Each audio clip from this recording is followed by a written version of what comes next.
Now, Steve Bannon, former advisor to President Trump and so-called godfather of the MAGA movement, I think that's a term he likes, well, he may be mulling a presidential run of his own. AXIOS reporting over the weekend that two people close to Bannon say he's laying the groundwork for a White House bid, even though they say he's not serious about becoming president.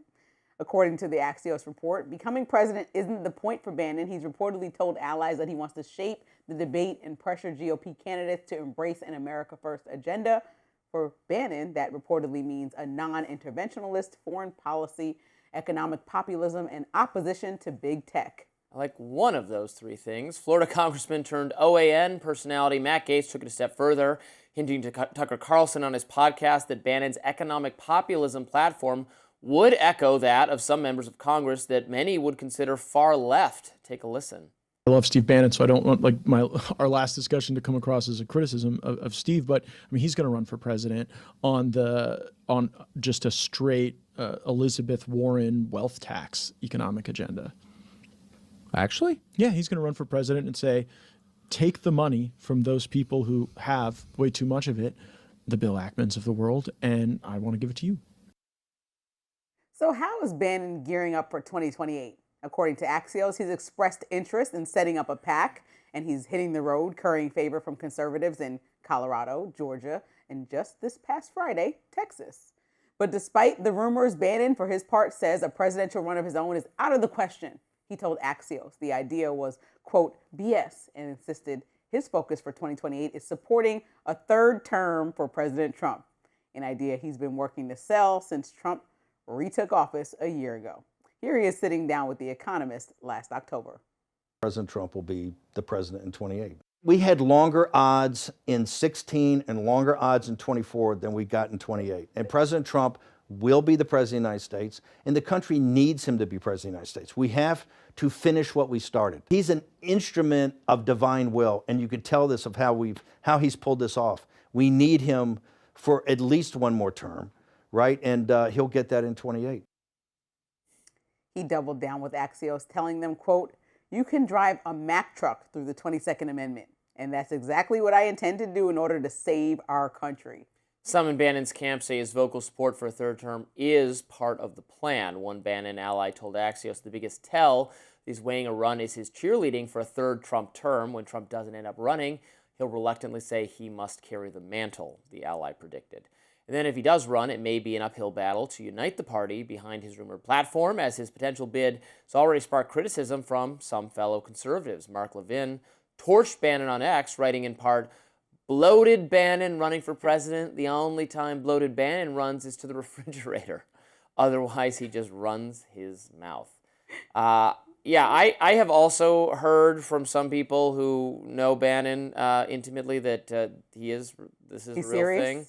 The Trump third term is not going to happen. Trump himself has ruled it out effectively. He won't literally say he's not going to do it, but you can tell he's not going to do it. Yeah.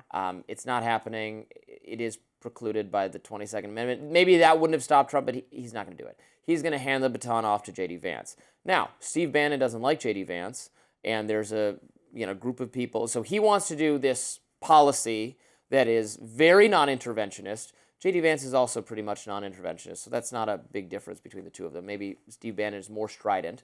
That part I have no problem with. But then he wants to do, an Elizabeth Warren style. He's an economic leftist.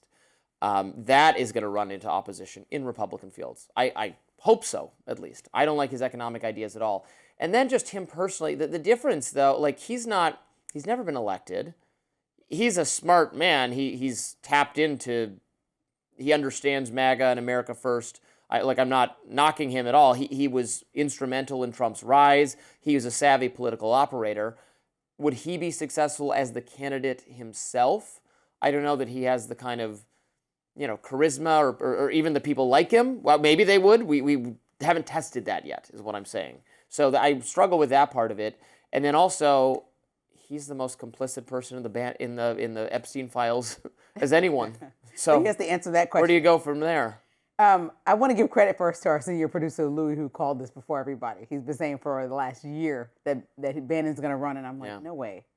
So I don't really know if it's going to happen, but, I'm not taking much of what he says. It might happen. Yeah, I'm just not taking much of what he says seriously. He keeps talking about overriding the Constitution and having Trump run a third term, and he's pretty serious about it because he's co-authoring a book that's actually like exploring the legal limits of Trump running a third term with lawyer Alan Dershowitz, and they're coming out in March. And so this is part of his plan of like, let's keep pushing this. And so I maybe fall in line more with the idea that he's going to keep pushing this all the way to the point that the base, because he does have a large following online and people that we do see show up to these rallies. So I know they named 3 places like Colorado and Texas where he had rallies. There was like an 1,000-person waiting list, and it was at capacity for smaller venues. Like 1,000 people were in there, 1,000 people were on a waiting list. But it shows that there is an appetite this early in the game for people to hear what he has to say outside of his podcast in a digital space. So that could be interesting. I just don't know that, he's somebody who you want running the country. I mean, we have seen multiple ways that it might work on podcast space, but it might not work in translation. But I do think that if he's trying to pressure J.D. Vance to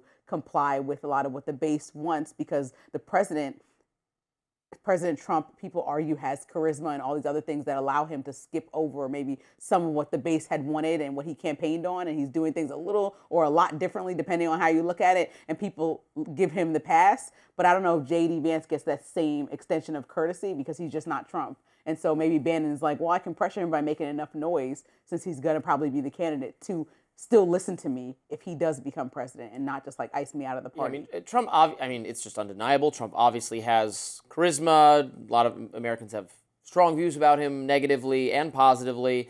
He was, portrayed to the American people as a businessman, a very savvy one at that. Mm-hmm.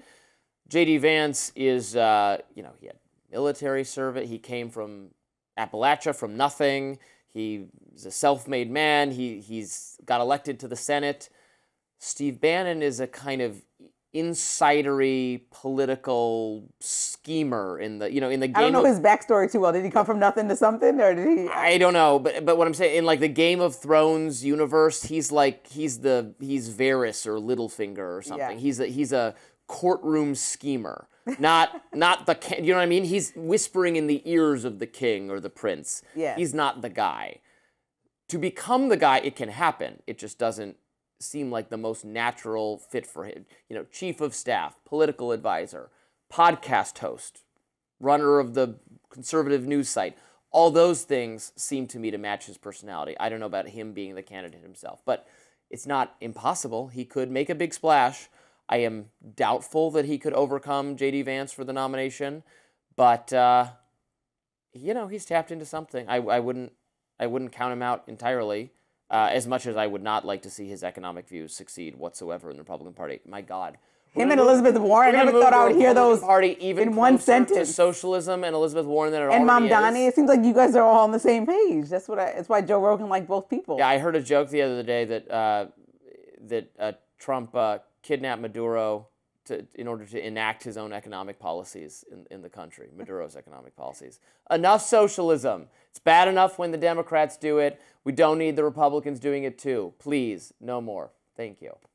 Up next, the social media platform X is under investigation by the UK government and could potentially be banned. We'll be right back.